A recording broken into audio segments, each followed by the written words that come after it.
Welcome back to the Resilient Philosopher. This is the Leon Dantes, and today we're going to talk about the importance of knowing what intelligence really entitles. Some people take tests to measure their intelligence, and the article accompanied to this episode and the expansion of the episode will offer more information on the history of intelligence quotients test, and that is will be important to read about. But in this episode, I want to touch the idea of how intelligence is truly not really able to test because academic intelligence or intelligence on how you measure patterns and understand the world does not necessarily mean that you are intelligent on running a business or the arts or in every single aspect of life. There's tradesmen that are truly intelligent in the work that they do and have no degrees whatsoever. It's natural talent. And I think that is what any intelligent or IQ test is missing is natural talent within a person. And this is not a saying that it's a God given talent or anything like that. No. I think that by natural selection of survival, there's certain people that genetically have a natural instinct to do stuff and are good at it. And they have learned it not because they woke up and knew it, but because they had the resilience of understanding the importance of learning every single detail and that they every day they had to work on themselves to get better and better and better at what they did. And that is why I believe that you can't truly measure intelligence. And it's even seen more within leadership and leadership within organizations at home or even within religions and in academic formats, usually lack the most important intelligence, which is emotional intelligence. Knowing and understanding yourself as well as understanding other people. How to understand where things are starting. Is it an emotional feeling because of jealousy, or is it because they truly are worried that the other person is not doing their job properly? In either form, a leadership without that ability of understanding emotions, lack of emotional intelligence, will succumb to failure in due time. Now, a leader that learns emotional intelligence and applies my philosophy the trinity of life, which is honesty to the self and integrity to the self. Stand for your principles and teach your principles, show a structure, and through consistency, your team will learn and will improve and it will accept your leadership philosophy. But if you go in there with a mindset that now they must follow because you have a title or a position of leadership, that will not guarantee the success of your team because they're not learning from you. They're taking micromanagement from you, which it doesn't empower them, it doesn't make them better. We go back, an intelligent or emotional intelligent leader will empower others, will show that where they are the best and where they need to work on to become even better than what they're best on. See, an emotionally intelligent leader is a servant leader. Their goal is to empower every member of a team and utilize them to create a strong team that works together, united under one purpose, which is to do what they're assigned to do and to follow instructions. Now, will they talk and come to you and express their point of views? Yes. If you've done your job correctly as a leader, they will talk to you and you will learn from them and they will learn from you. And you're going to have different perspectives that can help you see a situation and find a solution with your team. See, it's no longer me, but us. And that's why having integrity to yourself comes very important. Because when you have integrity, even if you know that it was a failure of the team because of a member of the team didn't want to participate fully, you still stand for the team and you address the issue within the team before having to arise the issue any further.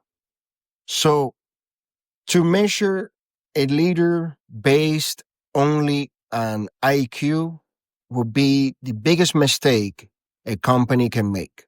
Now, you could be smart at what you're doing. You can have great intelligence because you have a lot of knowledge of what you're doing. And you can gain emotional intelligence, but it has to be genuine. It cannot be fake. If you try to fake serving leadership, or if you try to fake emotional intelligent leadership, it will backfire on you. Because when you try to fake it, that is manipulation. And in the long run, manipulation is shown, it manifests, and it cuts you right out of being a leader.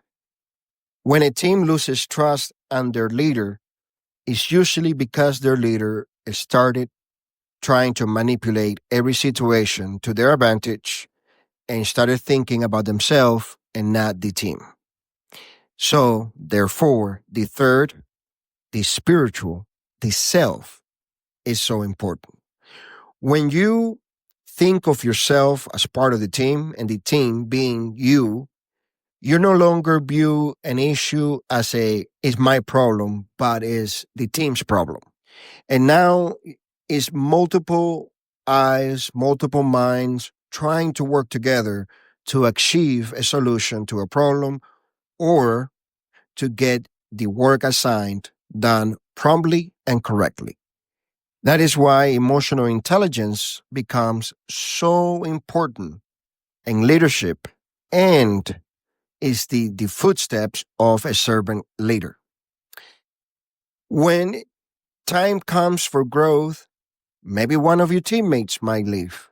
And that means that you've done your job correctly because you have empowered them to become more successful than yourself.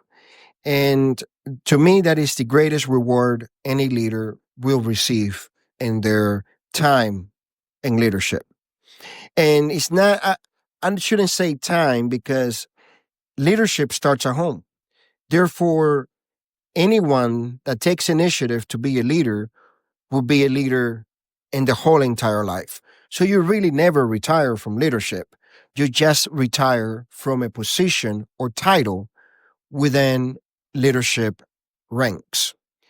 But a person, let's say you're a supervisor in a company, the manager is your leader. His leadership should be the same as yours. The philosophy within the organization should be the same within every level to empower one another to succeed, to replace yourself when you're ready to move on to the next activity. In other words, this type of leadership promotes the idea of you can have your own company, you can run your own team, you can manage a company. It gives the opportunity for a person to see the importance of leadership within an organization because they see the progression being within the company. And that is why a person can retire from that position, but still be a leader within the company and in their lives, in their personal lives. And that is why the work that we do, visionleon.com, through the podcast, through the books, which are now available for free in digital format through PDF. You can download them. And some articles, you can download them on the website, are essential to push the message of serving leadership, of emotional intelligence. And the book of The Prism of Reality, based on the podcast, The Resilient Philosopher. In that book, I lay out my ideas, my understanding in a broad scale. I am currently working and hoping to release next year the pillars and principles of the Resilient Philosopher. That book is not necessarily a sequel. If anything, it's a standalone book that will have many revisions through my life, but it will have the basic pillars, the definition of the Resilient Philosopher philosophy. It will break down the philosophy of life and the view that me and my close friends and family have about life. It's not just going to be my point of views. Some will be from my family and friends that they have shared with me and that have become part of my philosophy. So when I say my philosophy, it's not something that I came up with it myself. It has been it has been fortified by reading a lot of different authors, a lot of different information from years and years of studying, of living a philosophy, and then learning from people like Carl Jung, Bertrand Russell, Viktor Frankl, Adler, that I understood that my philosophy in life, what I had learned in life, was actually practical, useful, and necessary to share. When I started comparing my point of views to their point of views, I understood more my point of views. And instead of thinking, oh, I am absolutely right, I started researching more. I tried to learn more, try to see things differently, share the information with not hoping to be right, but to be refuted and to learn when I'm wrong. Practice what people tell me in order to see if it works or it does not. And if it does, how can I improve it and how I can make it my own in order to teach others. And that is why I say constantly that anyone can be a resilient philosopher. We all have a philosophy in life.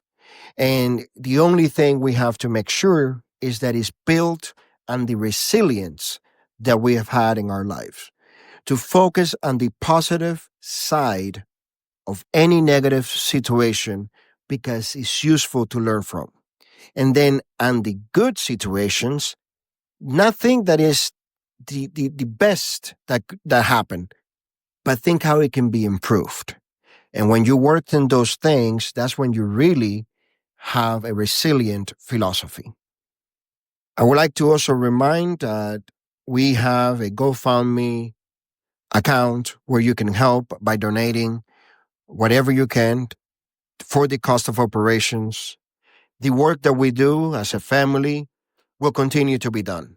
With the resources, even if they're minimal, we believe that this is a message worth spreading because nowadays we lack a lot of positive news and it's important to try to help others and understand life, the purpose, what can they do in their lives, and empower them to think critically.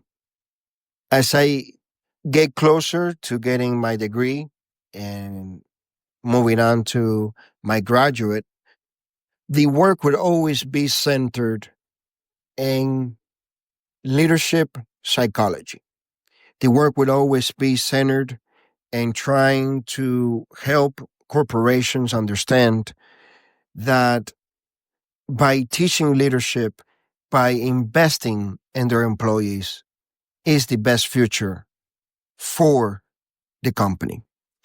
So I see this not only as a way of helping spread good news, but as well as a way to do my own research and see the reaction out there with my philosophy on leadership.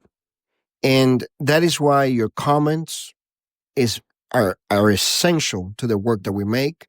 You can leave comments either on the articles on the website, and you can leave comments on this episode when you listen to it. Those comments are really useful for us. A friend of mine, a mentor, actually told me once that when you don't hear negative feedback or no feedback, is good feedback. So to always focus that as long as nobody is saying only negative things and people continue to listen, to go ahead and continue doing the work. And I've added more to that. I think negative criticism is positive criticism when you try to understand where the other person is coming from and how you can improve the work you do. Therefore, any comments that you make, it is very well accepted and welcome, and we truly appreciate it. Next week, we'll have a fresh new episode, and I hope that you, like always, show up.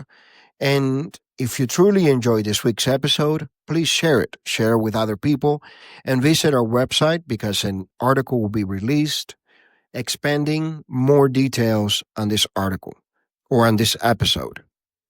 Thank you again for showing up to another episode of The Resilient Philosopher. And remember, every day is a great day to learn something new.